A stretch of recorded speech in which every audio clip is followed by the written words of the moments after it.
2009ला 20 जुलैला या सभागृहात दर्डा साहेबांनी घोषणा करून कायम शब्द काढला. विखे पाटील 29/11/2011ला 207 शाळा अनुदानास पात्र घोषित केल्या. आता मला वाटलं घोषित केलं तर मिळेल, हे आमचे अप्पा मोते सर आता येणार पण हुशार होते दर्डा साहेब त्यानंतर. मग ते म्हणले की पुन्हा जरा नीट तपासणी करू. घोषणा केली पण प्रत्यक्षात पदरात पडेपर्यंत तपासणी, फिर तपासणी, पुनर्तपासणी, त्रुटी तपासणी असं करत 2009 पासून 2013 पर्यंत 9, 10, 11, 12, 13 पर्यंत कायम शब्द काढून सुद्धा काही त्या 52 शाळा सोडल्या तर काही मिळालं नव्हतं. आता 16 महिन्यात एकदम मागतात, तरी काही कार्यक्षम मंत्री असल्यानंतर होणार काही ना काही, काळजी करू नका.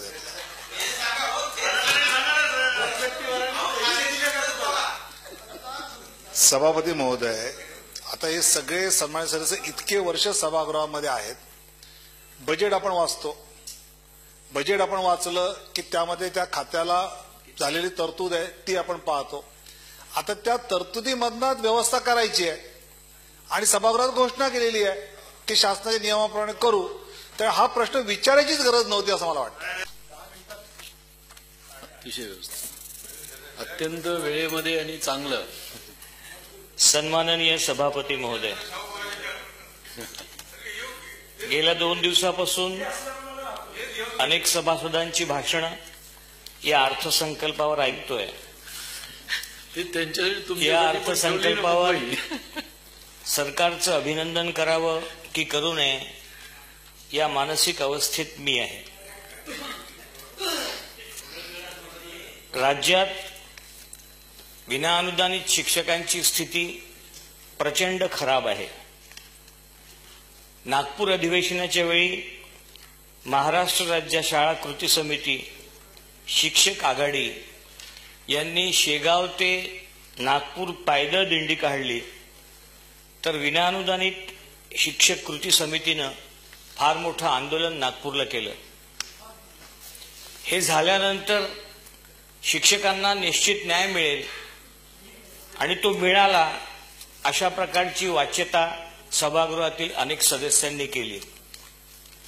माननीय शिक्षण मंत्री परवा बोलता बोलता बोलले की तुम्ही बजेट वाचून अभ्यास करून माझ्याकडे या, मी या शिक्षकांसाठी तरतूद केलेली आहे. आज सभागृहात आले तेव्हा असं म्हणले की मला सगळ्या शिक्षक आमदारांना बजेट वाचायला शिकवायचं आहे. मी त्यांचं अभिनंदन करतो. हे जर झालं असेल, होणार असेल, झालं असंच गृहीत धरून अभिनंदन करतो.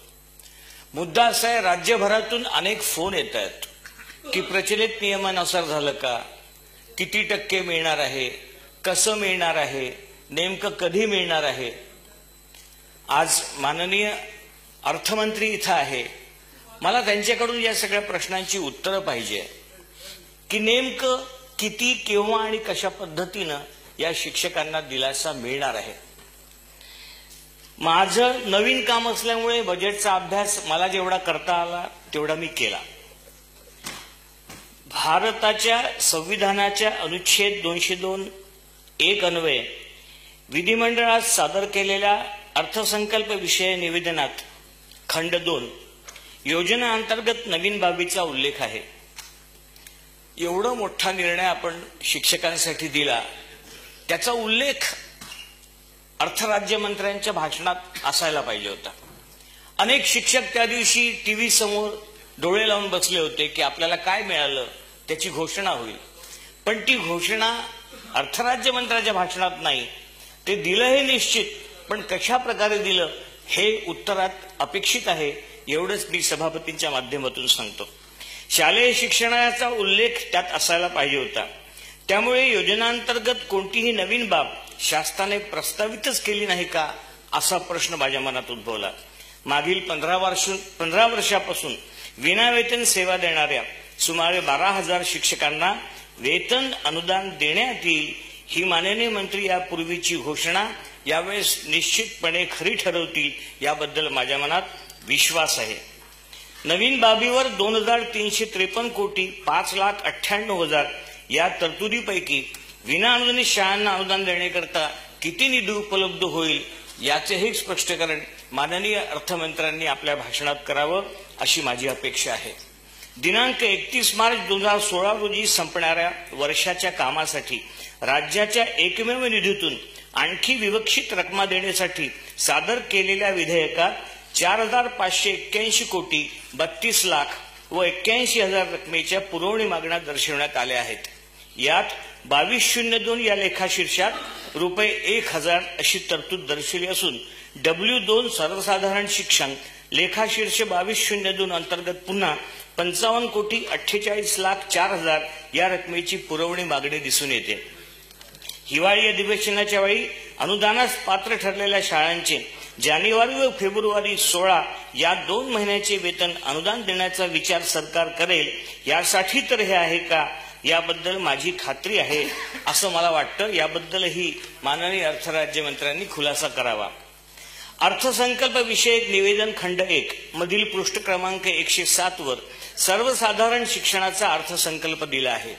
2015-16चा सुधारित अंदाज रुपये 38,230 कोटी 82,49,000 असून 2016चा अर्थसंकल्पीय अंदाज 40,631 कोटी 10,26,000 दर्शवण्यात आला आहे. म्हणजेच 2016-17ला गतवर्षीपेक्षा 2400 कोटी 27,77,000 तरतूद जास्त असल्याचे दिसून येते. ही वाढ 5.90% एवढी आहे. गतवर्षी 16% महागाई भत्त्याचा वाढ विचारात घेतली तर आवश्यक खर्चासाठी सुद्धा ही वाढ पुरत नाही असं माझं स्वतःचं मत आहे. गतवर्षीच्या 15-16 योजनेतर खर्चाचा सुधारित अंदाज 34,331 कोटी 51,90,000 असून सन 16-17ची तरतूद 38,640 कोटी 64,88,000 दर्शवण्यात आली. ही वाढ 4,309 कोटी 64,98,000 एवढी असून या वाढीची टक्केवारी 11.15 एवढी आहे. म्हणजेच 16% महागाई भत्ता वाढीच्या तुलनेत योजनेतर योजनेतील 2016-17ची तरतूद भविष्यात कमीच पडणार आहे असं माझं मत आहे. यामुळे योजनेअंतर्गत योजनांचा समावेश योजनेतर योजनेमध्ये करता येणार नाही असं मला वाटतं. 2015-16ची योजनेअंतर्गत सुधारित तरतूद 3,899 कोटी 30,59,000 असून 2016-17ची प्रस्तावित तरतूद 1,990 कोटी 93,38,000 इतकी आहे. याचा अर्थ योजनांतर्गत योजनेकरता महागाई भत्त्यातील वाढ दुर्लक्षली तरीही गतवर्षी एवढा खर्च करताना 1,908 कोटी 37,21,000ची तूट पडणार आहे व योजनेअंतर्गत योजनेकरता पडणारी तूट 49% निर्माण होईल असं माझं मत आहे. याचा अर्थ योजनेअंतर्गत योजनेवरील तरतूद जास्तीत जास्त खर्च 6 महिने एवढी पुरेल. 6 महिन्यानंतर परत पुरवणी मागण्याकरता सभागृहासमोर यावं लागेल. कनिष्ठ महाविद्यालयांना सहाय्यक अनुदान या योजनेत 2016-17 करिता 22 कोटी 2 लाख तरतूद योजनेअंतर्गत करण्यात आली आहे. 2015-16चा सुधारित खर्चाकरता रुपये 48 कोटी 25,10,000ची तरतूद दर्शवण्यात आली आहे. याचा अर्थ रुपये 26 कोटी 23,10,000ची तूट या योजना अंतर्गत योजनेवरील कनिष्ठ महाविद्यालयाच्या वेतनाकरता पडणार आहे. अनुदानास पात्र अशासकीय माध्यमिक शाळांना अनुदान देण्याकरता 44 कोटी 97 लक्ष तरतूद दर्शवली असून विद्यमान अनुदानित शाळांना अनुदान देण्याकरता 2015-16 मध्ये प्रचलित नियमानुसार किमान 107 कोटी 58,000 107 कोटी 58,15,000 खर्ची पडणार आहे.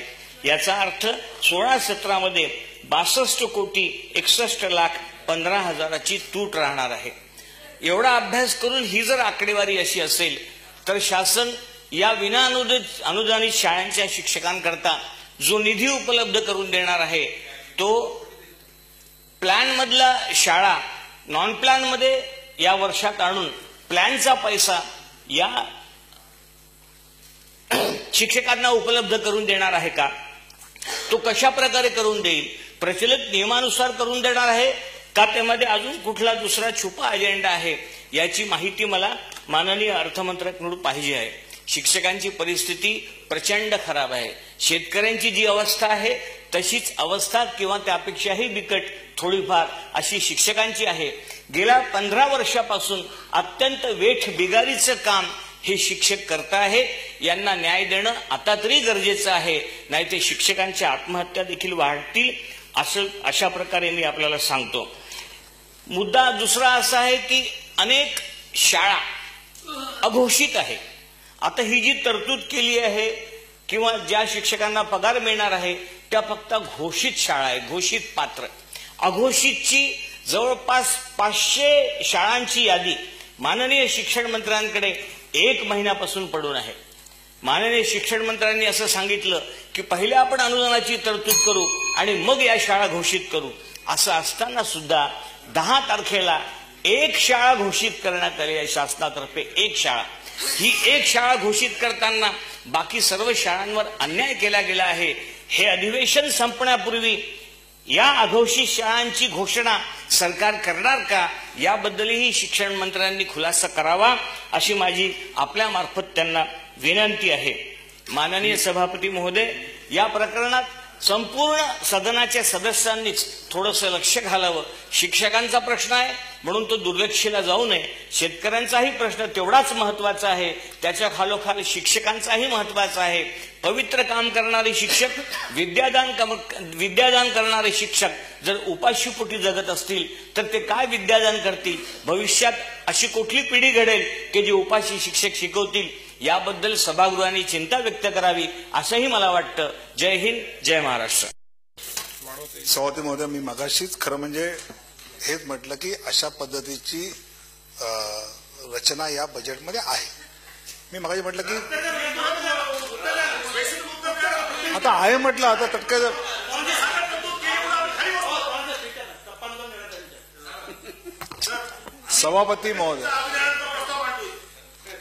सभापती महोदय, मी स्पष्ट शब्दात सांगितलं. आता माझी वित्तमंत्री पण या ठिकाणी आले आहेत की आम्हाला प्लॅन मध्ये पैसे दिले त्यातनं आम्ही द्यायचे. आम्हाला प्लॅन मध्ये पैसे आले आहेत त्यातून आम्ही ते द्यायचे आहेत, तर ते पैसे आले आहेत आणि ते देणार आहोत. सभापती महोदय, मी तेच म्हटलं की यासाठी आमच्याकडे पैसे आलेले आहेत आणि त्या शासन निर्णयाप्रमाणे आम्ही ते देणार आहोत.